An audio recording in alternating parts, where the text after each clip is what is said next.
Hello friends, good morning. कैसे हैं आप लोग? उम्मीद है आप सभी बढ़िया होंगे। आप सभी का टीएनसी प्लेटफॉर्म पे तहे दिल से स्वागत है। तो चलिए आज का टॉपिक पढ़ते हैं, scope of psychology. Scope scope से आप क्या समझते हैं? स्कोप मतलब एरिया ऑफ यूज, जहां हम अप्लाई करते हैं। तो आज पढ़ेंगे साइकोलॉजी का, हम मनोविज्ञान का कहाँ उपयोग करते हैं। तो ऐसे तो बहुत सारा इसका ब्रांचेस है, लेकिन इसको दो टॉपिक में हम पढ़ने वाले हैं। तो देखिए, the scope of psychology can be discussed under the following two headings, यानी दो हेडिंग्स में इसको हम पढ़ेंगे। तो पहला वाला जो हेडिंग है, limits of its operation and application. तो ऐसा नहीं लगता कि पूरा दुनिया में हर एक फील्ड में कहीं ना कहीं साइकोलॉजी का यूज, तभी तो वो एक व्यवस्थित तरीके से चल रहा है। तो लिमिट्स ऑफ इट्स ऑपरेशन, जैसे ये ऑपरेट करता है साइकोलॉजी, और इसका एप्लीकेशन जहाँ जहाँ अप्लाई होता है, एक ये हेडिंग हो गया। और दूसरा हेडिंग है साइकोलॉजी का ब्रांच के अकॉर्डिंग, इसके ब्रांच टॉपिक्स के अकॉर्डिंग, और subject matter which it deals, जिसके साथ ही डील करता है। तो जाहिर सी बात है, साइकोलॉजी का उपयोग पूरा दुनिया में हर एक फील्ड में कहीं ना कहीं होता है। आजकल जैसे सोशल मीडिया पे आप जिस तरह का कंटेंट देखेंगे उसी तरह का कंटेंट आना शुरू हो जाता है। तो पता है, इसके पीछे एक साइंटिफिक लर्निंग हुआ था। तो उसके पीछे बहुत बड़े बड़े साइकोलॉजिस्ट का हाथ होते हैं। तो वही इस सब से डील करते कि कैसे एक आदमी का साइकोलॉजी को फंसाया जाए। जैसे कि वो मतलब सोशल मीडिया पे जाते होगे एक रील्स देखने के लिए, कितना सारा रील्स देख लेते होगे। तो वही है।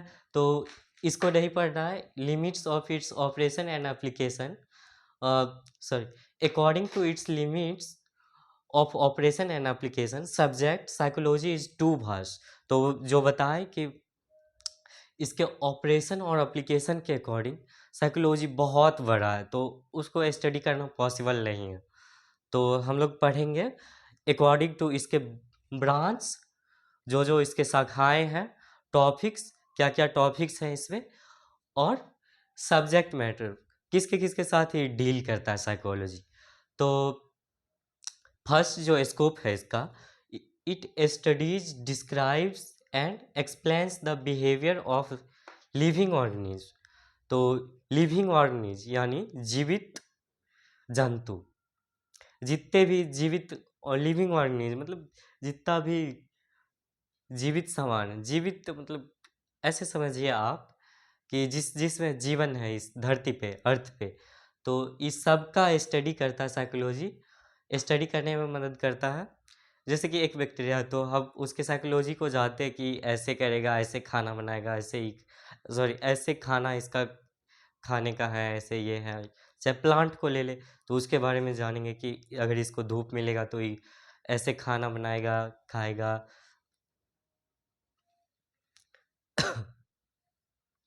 और डिस्क्राइब्स, स्टडीज डिस्क्राइब्स, यानी कि अगर हम साइकोलॉजी को अच्छी तरह से जानेंगे तो आराम से कहीं भी किसी का भी साइकोलॉजी डिस्क्राइब कर पाएंगे। डिस्क्राइब्स मतलब उसका वर्णन, यानी कि पूरा तोड़ निचोड़। और एक्सप्लेन्स द बिहेवियर, तो कोई भी कोई भी अगर पृथ्वी पे जीवित जंतु हैं तो उसका हम साइकोलॉजी जान पाएंगे, उसको एक्सप्लेन कर पाएंगे। अगर हम एक वेल एजुकेटेड साइकोलॉजी स्टूडेंट है या टीचर हैं, अगर अच्छे से हम लोग साइकोलॉजी को पढ़े रहेंगे तो उसका उपयोग करेंगे हम इस ये लिविंग ऑर्गेनिज्म के बिहेवियर को स्टडी करने में, उसके बिहेवियर को डिस्क्राइब करने में, और उसको सॉरी, एक्सप्लेन करने में।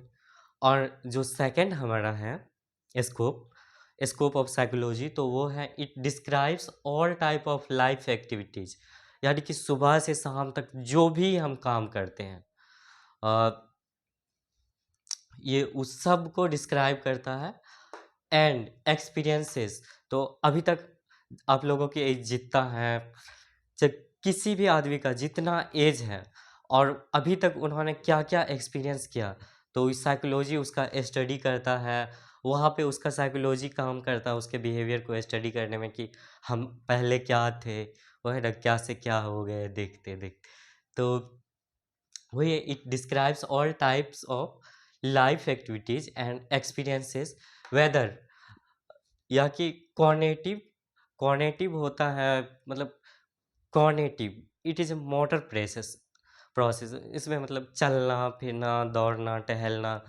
कॉग्निटिव हो गया आपका कॉग्निटिव, कॉग्निटिव में आपका आ जाता है जैसे मैथ उथ बनाने में दिमाग खर्च होता है, तो सोचना हो गया, रीजनिंग, रीजनिंग बनाना हो गया, या फिर कॉग्निटिव थिंकिंग, या चेस खेलते समय हम सोचते हैं, तो ये सब हो गया कॉग्निटिव। बोलते हैं ना क्रिटिकल थिंकिंग बनी, थिंकर बनिए, आउट ऑफ सिलेबस सोचिए, तो वही है।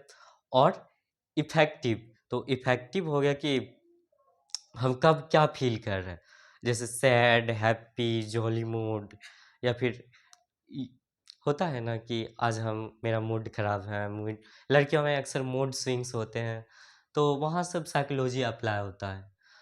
और इम्प्लिक्ट और एक्सप्लिक्ट, ये आगे जाके आप डिटेल में पढ़ेंगे। ये एक पर्सनैलिटी का टाइप्स होता है जिसमें मतलब आदमी खुद के अंदर झाँक के देखता है, खुद के बारे में, इंट्रोवर्ट, एक्सट्रोवर्ट, यही सब।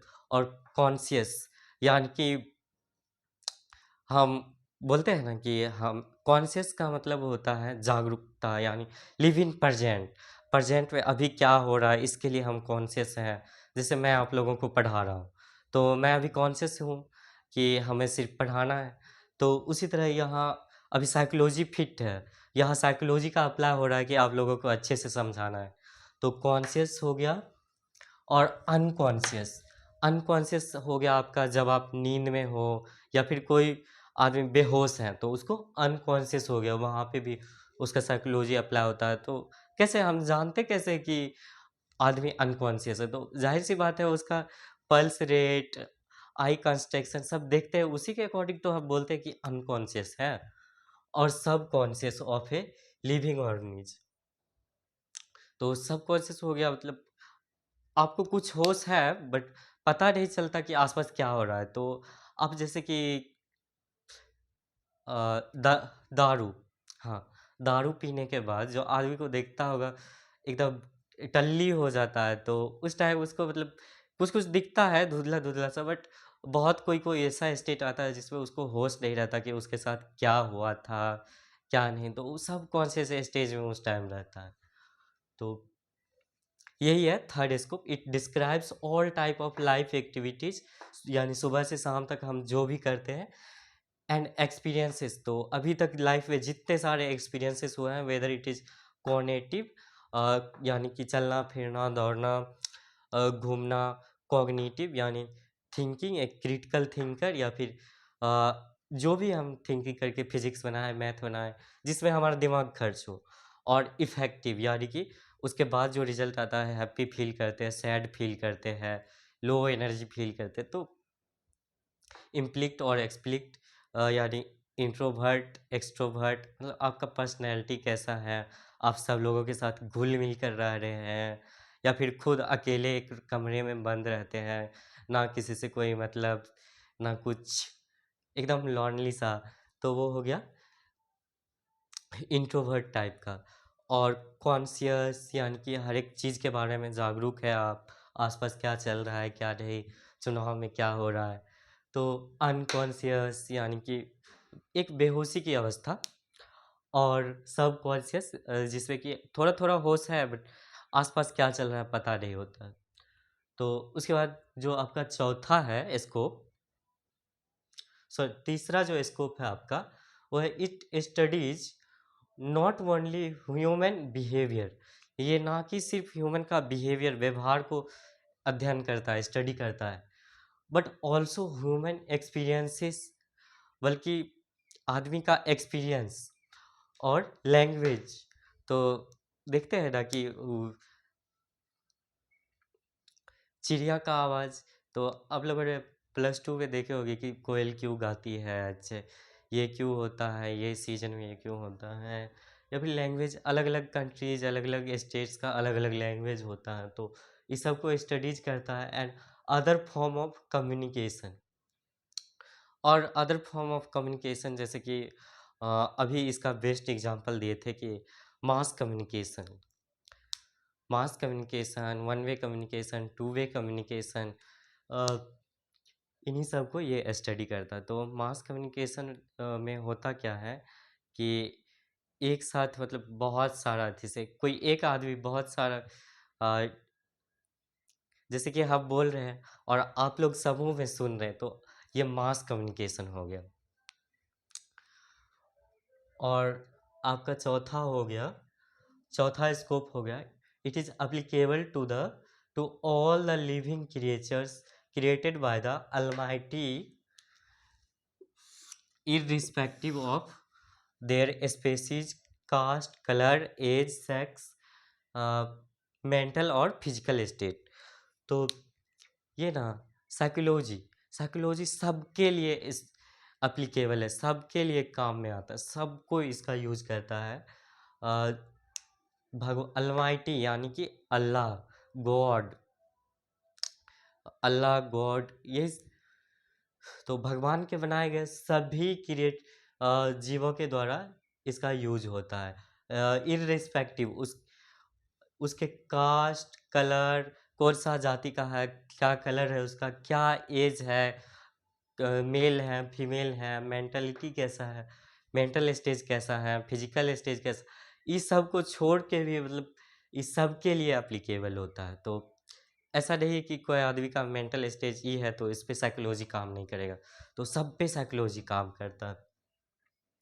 उसका जो आपका लास्ट स्कोप है, तो it's also studies the behaviour of animal का, ये ना कि सिर्फ ह्यूमन का बिहेवियर स्टडी करेगा साइकोलॉजी, बल्कि एनिमल जानवर का भी साइकोलॉजी स्टडी करेगा, और इंसेक्ट्स यानी कीट्स का भी, बर्ड्स, चिड़िया, प्लांट, मतलब सबके लिए बोले ना कि अल्लाह या फिर गॉड के द्वारा बनाए गए सभी क्रिएट लिविंग थिंग्स के लिए ये एप्लीकेबल होता है। तो आइए चलते हैं नेक्स्ट टॉपिक पे।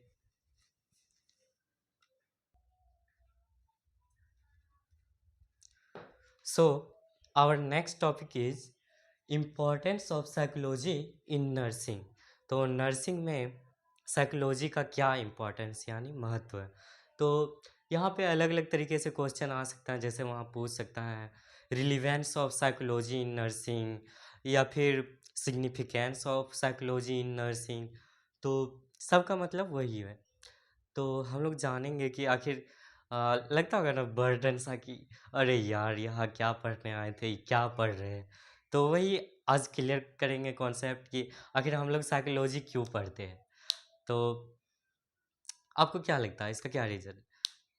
तो यही बस कि हम लोग अच्छे से अगर साइकोलॉजी जानेंगे तो पेशेंट के साथ अच्छे से डील करेंगे। अब मान लीजिए कोई पेशेंट आया, वो पूरा पेन से तड़प रहा है एकदम, मतलब अनाप शनाप बक रहा है दिस डैट, तो आप उसको उस टाइम पीटने तो नहीं लगिएगा।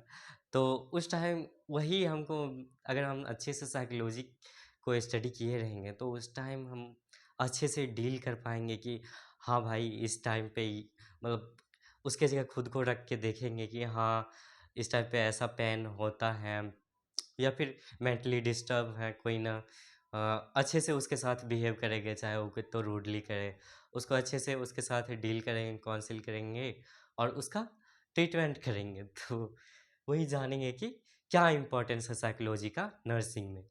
तो सबसे पहले देखते हैं, ओके, और वन मोस्ट इम्पॉर्टेंट थिंग कि हम लोग जो नर्सेस हैं, पेशेंट के कांटेक्ट में सबसे ज़्यादा रहने वाला अगर कोई है तो हम नर्सेस हैं। इसीलिए हम नर्सेस को बोला जाता है बैकबोन ऑफ मेडिकल फील्ड। तो मेडिकल फील्ड का बैकबोन माना जाता है हम नर्सेस को। तो वही यहाँ पे लिखा है, the nurses is the central point, यानी मेन बिंदु, मुख्य बिंदु, central point in health care setting. तो हेल्थ केयर सेटिंग आप जानते होंगे, मतलब एक हॉस्पिटल में वार्ड बॉय से लेके डॉक्टर्स तक रहते हैं, तो वही सब, इस सब के बीच में सेंट्रल पॉइंट जो होता है वो नर्स होता है। तो the nurse is the central point in health care setting, she acts like a clinic doctors. तो जब कभी भी वहाँ डॉक्टर्स नहीं हो तो डॉक्टर तो हमेशा क्लिनिक पे अवेलेबल रहते नहीं हैं, तो क्या करते हैं उस टाइम तो हम ही लोग को डील करना पड़ता है, काउंसिल करना पड़ता है। चाहे कॉल करके हम लोग उससे पूछ के उसको कुछ बताएँ या फिर अपने एक्सपीरियंस के बेसिस पे। तो वही लिखा है यहाँ पे कि she acts like a clinic doctors and और फैमिली मेंबर्स, और ज़रूरत पड़ने पे उसको इमोशनल सपोर्ट करते हैं, उसके फैमिली मेंबर्स की तरह उसको देखते हैं ना, टाइम से दवाई देते हैं, टाइम से बोलते हैं ये करो, वो करो। तो यहाँ तो गवर्नमेंट में उतना नहीं होता, लेकिन अगर आप प्राइवेट हॉस्पिटल्स, रुबॉन यहाँ सब जाइएगा, तो वहाँ सब ये सब बहुत सारा मेंटेन करके रखा जाता है कि पेशेंट को टाइम से खाना खिलाना है, मेडिकेशन देना है, उसका टाइम से बेड मेकिंग करना है। तो ये सभी काम नर्सेस ही करते, तो इसीलिए उसको सेंट्रल पॉइंट बोला जाता है और साथ में बैकबोन ऑफ मेडिकल फील्ड भी बोला जाता है। तो she acts like a clinic doctors and family members, she provide care to the different age flow. तो ऐसा नहीं है ना कि क्लिनिक पे एक ही तरह का पेशेंट आए, तो she provide cares different age flow. तो डिफरेंट डिफरेंट तरह के पेशेंट आते रहते हैं क्लिनिक पे, तो हमें सबके साथ कांटेक्ट में रहना पड़ता है, सबको डील करना पड़ता है। ऐसा नहीं है ना कि अगर पेशेंट देखेंगे ज़्यादा क्रिटिकल है, कॉम्प्लेक्सिटीज़ हैं, कोई डिसेबिलिटीज़ हैं ज़्यादातर, तो हम लोग छोड़ तो नहीं देंगे ना कि नहीं इसका ट्रीटमेंट हम नहीं करेंगे। तो हम नहीं करेंगे तो करेगा कौन? तो वही हमारा साइकोलॉजी जो है अ, वहीं पे हेल्प करता है, वहीं उसका इम्पोर्टेंस है कि नहीं, सभी आदमी एक समान है, सबको बराबर ट्रीटमेंट मिलना चाहिए। तो वही भेदभाव करने से हमको बचाता है। तो अगर उस टाइम मतलब हम अपने साइकोलॉजी को मेंटेन रखते हैं, उसका ट्रीटमेंट करते हैं, अच्छे से उसका इलाज करते हैं, चाहे कैसा भी पेशेंट हो। तो वही लिखा है कि she provide care to the different age flow, so she must have knowledge of human behavior and human psychology। तो सब मिला के अगर बोले तो यहाँ लिखा है कि nurses is the central point, यानी कि मुख्य बिंदु है हेल्थ केयर सेटिंग का। तो जब कभी भी क्लिनिक पे डॉक्टर्स नहीं होते, तो वह डॉक्टर्स की तरह एक्ट करती हैं, और अगर मतलब पेशेंट्स रोने लगता है या फिर कुछ और, तो हम ही लोग बोलते हैं ना कि जल्दी ठीक हो जाइएगा, ये वो ज़्यादा टेंशन की बात नहीं है, कोई बड़ा बात नहीं है, 1-2 दिन में ठीक हो जाएगा। तो उस टाइम फैमिली मेंबर्स की तरह इमोशनल सपोर्ट करते हैं। तो और उसके बाद हम लोग दिन भर में डिफरेंट डिफरेंट तरह के पेशेंट्स को के साथ डील करते हैं। सो हम लोग को नर्सेस को साइकोलॉजी का ज्ञान बहुत ज़रूरी है, नॉलेज बहुत ज़रूरी है, ताकि वो डील कर सके डिफरेंट डिफरेंट टाइप के पेशेंट्स के साथ और सिचुएशंस में। तो नंबर फर्स्ट है इसका इम्पोर्टेंस पॉइंट करके लिखेगा, ज़्यादा नंबर मिलेगा। तो a nurse should know the science of behaviour for better result to deal with patient. तो वही है कि एक नर्स को ना साइकोलॉजी का अच्छे से अगर ज्ञान रहेगा, नॉलेज रहेगा, तो वो पेशेंट के साथ डील करके बेटर रिजल्ट ला पाएगी। तो पेशेंट के साथ देखते होगे जितना अच्छे से पेश आएगा, वो अच्छे से उतने अच्छे से अपना सारा प्रॉब्लम खुल के बता देते हैं। तो वही है कि शी शुड नो, उसको अवश्य जानना चाहिए साइंस ऑफ बिहेवियर, व्यवहार का ज्ञान उसको अवश्य जानना चाहिए, ताकि वो पेशेंट के साथ बातचीत करके बेटर रिजल्ट ला सके, मतलब ऑप्टिमम उसका ऑप्टिमम केयर दे सके। और नंबर सेकंड पॉइंट है कि physically and mentally health of a patient largely depend on the nurses. तो है ना कि कोई भी पेशेंट हो गया, तो उसका फिजिकली और मेंटली हेल्थ जो है ना, लार्जली मतलब कह सकते हैं कि 99.9% जो है ना नर्स के ऊपर डिपेंड करता है। बिकॉज ऑफ क्या होता है कि डॉक्टर्स तो आए, और डॉक आए वो अपना प्रिस्क्रिप्शन दिए और टेस्ट वगैरह वगैरह लिख दिए, बाकी उन सबको जो अप्लीकेबल बनाना है, हम लोग नर्सिंग इंटरवेंशन जो होता है उन लोग, तो वो सब तो हमको करना पड़ता, नर्सेस को करना पड़ता। तो वही बोल रहे कि physically and mentally health of a patient largely, मतलब लार्ज अमाउंट में डिपेंड करता है नर्स पे ही निर्भर करता है कोई भी पेशेंट का मेंटली और फिजिकली हेल्थ। और नंबर थर्ड पॉइंट है कि psychology explains the relationship between physiological stress और फिजिकल डिसऑर्डर्स। तो इसको अच्छे से समझने के लिए देखिए, मान लीजिए कि कोई पेशेंट आया आपके पास, अ, वो मतलब रोते हुए आया कोई भी, तो आपके पास आया, प्रॉब्लम बताया कि पेट में दर्द है, माथा में दर्द है, मन नहीं लग रहा है, ये वो। तो उस टाइम आप मतलब अच्छे से उसका प्रॉब्लम जानिएगा, फिर उसको बताइएगा कि अ, फिजियोलॉजिकल स्ट्रेस यानी कि ऐसे अ, उसका ऐसे स्ट्रेस वगैरह है, या फिर फिजियोलॉजिकल स्ट्रेस मतलब साइकोलॉजिकल लेवल पे कुछ देख लिया, या फिर कोई प्रॉब्लम में फंसा है, स्टक हो गया कोई प्रॉब्लम के साथ, तो उस टाइम देखेंगे ना कि कोई प्रॉब्लम है, इसीलिए नॉर्मल स्ट्रेस है, कुछ देर में ठीक हो जाएगा, कॉपिंग मैकेनिज्म ये वो करेगा। लेकिन वही हम अदर में डिफरेंसेस निकालेंगे कि क्या सच में उसको मतलब फिजिकल डिसऑर्डर है, क्या सच में पेट में कुछ तो नहीं हो गया, इंटरनल कोई एबनॉर्मलिटीज़ तो नहीं है, कोई ऑर्गन का फंक्शन काम करना तो नहीं, मतलब ठीक से काम नहीं कर रहा है। तो वही हम वहाँ पे डिफरेंसेस करेंगे, उसके अच्छे से आएगा, उसके साथ डील करेंगे, उसे पूछेंगे और उसका बेसिक डेटा जो भी होगा कि कुछ हुआ था पिछले दिनों, कुछ हुआ था, तो उस सब के बेसिस पे डिफरेंसेस मतलब डिफरेंस करेंगे हम लोग साइकोलॉजिकल स्ट्रेस और फिजिकल डिसऑर्डर्स में।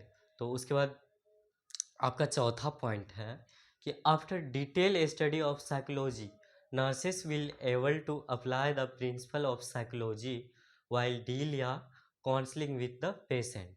तो कोई तो ऐसे नहीं एक दो पॉइंट जान के मतलब भिड़ जाएंगे कि आओ हम तुम्हारा तुम्हारा मतलब ऐसे लेते हैं, सॉरी, आओ हम तुम्हारे साथ डील करेंगे, मतलब कोई पेशेंट आया, उसका प्रॉब्लम, उसका मेडिसिन,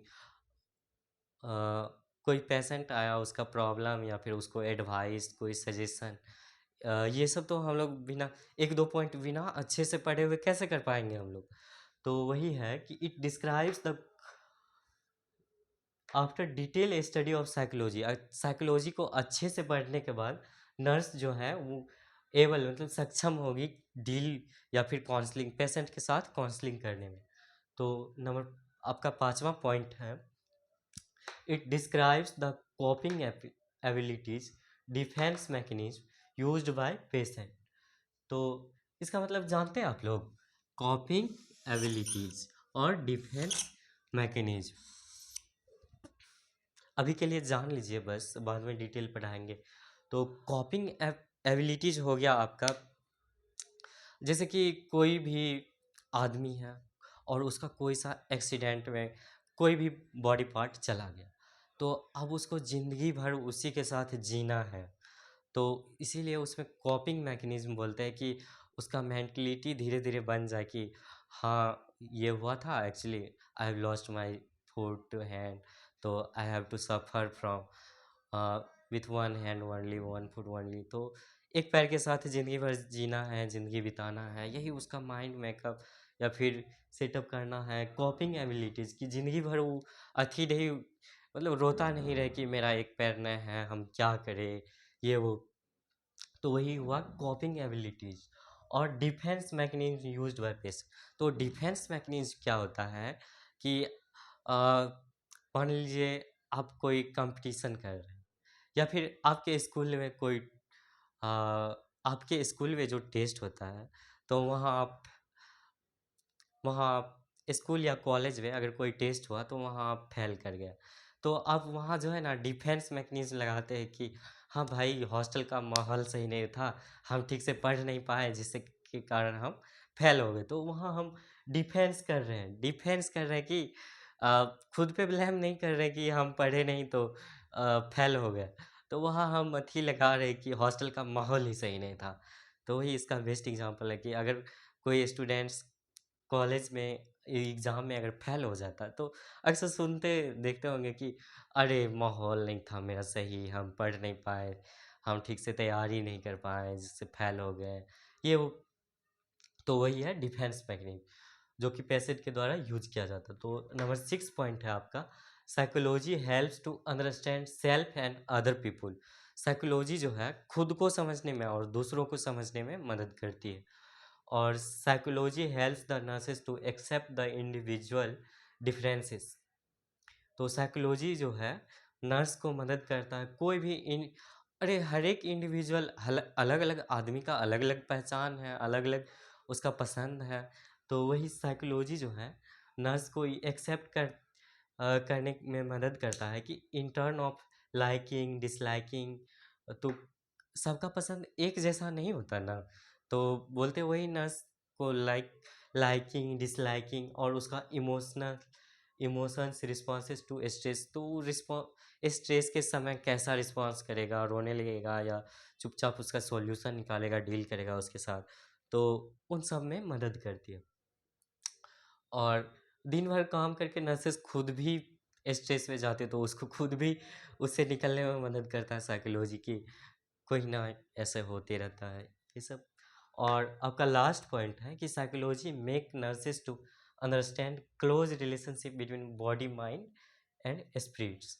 तो बॉडी के लेवल पे, माइंड के लेवल पे और स्पिरिट्स के लेवल पे साइकोलॉजी जो है नर्स को अच्छी तरह से समझने में मदद करती है, उस टाइप की समझने के लायक बनाती है। तो आइए एक बार फिर से रिवीजन कर लेते हैं, समराइज करवा देते हैं आप लोगों को। Importance of psychology in nursing. तो वही हो गया कि नर्सेस जो है सेंट्रल पॉइंट है हेल्थ केयर सेटिंग में, इन हेल्थ केयर सेटिंग में। तो अगर डॉक्टर अगर क्लिनिक पे नहीं रहते तो उसको कि डॉक्टर्स की तरह एक्ट करना पड़ता है। अगर पेशेंट को कोई प्रॉब्लम है, सीरियस प्रॉब्लम है, या फिर पेशेंट इमोशनली स्टेबल नहीं है, तो फैमिली मेम्बर्स की तरह उसको सपोर्ट करना पड़ता है। और she provide care to the different as flow, so she must have knowledge of human behavior and human psychology। तो दिन भर में अलग अलग तरह के पेशेंट के साथ डील करते रहती है, तो उसको अवश्य साइकोलॉजी का नॉलेज होना चाहिए, पूरा नेसेसरी है। उसके बाद नंबर फर्स्ट पॉइंट है कि a nurses should know the science of behaviour for better result to deal with patient. तो अगर नर्स अगर अच्छे से जानेगी साइकोलॉजी को, ह्यूमन बिहेवियर को, तो जाहिर सी बात है कि किसी भी पेशेंट से बात करके अच्छा रिजल्ट ला सकता है। और उसके प्रॉब्लम को अच्छे तरह से अगर प्यार से पूछे तो क्या नहीं हो सकता है। तो अच्छे से उसके रूट कॉज तक जाएंगे कि आखिर प्रॉब्लम क्या था, तो क्यों ऐसे हुआ, तो वही सब। उसके बाद physically and mentally health of a patient largely depend on the nurses. तो वही बताए ना कि हम लोग सबसे ज़्यादा पेशेंट के कांटेक्ट में रहते हैं सुबह से शाम तक। तो फिजिकली और मेंटली हेल्थ जो है पेशेंट का, वो लार्जली डिपेंड करता है नर्सेस पे। और psychology explains the relationship between फिज साइकोलॉजिकल स्ट्रेस, यहाँ पे साइकोलॉजिकल स्ट्रेस बोल सकते हैं, और फिजिकल डिसऑर्डर। तो फिजिकल डिसऑर्डर और साइकोलॉजिकल स्ट्रेस में डिफरेंस करने में मदद करवाती है। और आफ्टर डिटेल स्टडी करने के बाद ना, साइकोलॉजी का डिटेल स्टडी करके नर्सेस जो है पेशेंट के साथ अच्छे से बातचीत करके बेटर रिजल्ट निकालेगी। अगर उसको पता रहेगा कि हाँ इस सिचुएशन में ये होता है, तो डिटेल स्टडी करने के बाद। और नंबर 5वां पॉइंट है, it describes the कॉपिंग abilities defence mechanism used by the patients. तो ये कॉपिंग एबिलिटीज़ के बारे में मतलब डिस्क्राइब करता है, पेशेंट को अच्छे से बताएंगे कि अथी अगर उसका कोई बॉडी पार्ट लॉस्ट हो गया तो बताएंगे ना कि अथी मतलब कोई बात नहीं, अब आपको इसी तरीके से मतलब क्या जिसका अथी नहीं रह जिसका हाथ नहीं रहता, जिसका पैर नहीं रहता, उसकी ज़िंदगी नहीं होती। तो उस तरह उसको कॉपिंग मतलब अलग अलग एग्जाम्पल दे के उसको, रिहैबिलिटेशन सेंटर का नाम सुने होंगे आप लोग।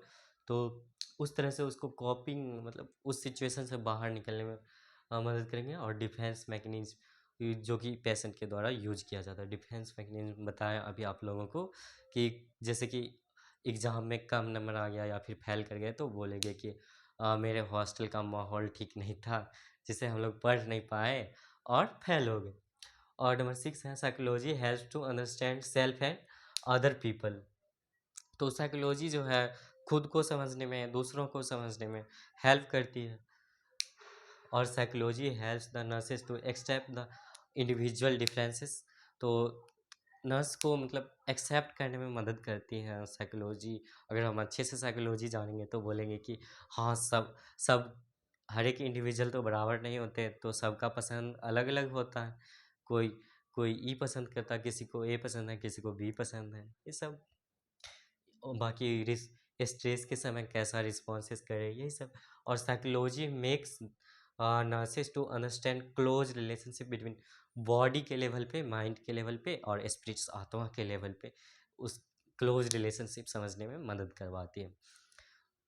तो आज का लेक्चर यहीं पे समाप्त करते हैं। जय हिंद।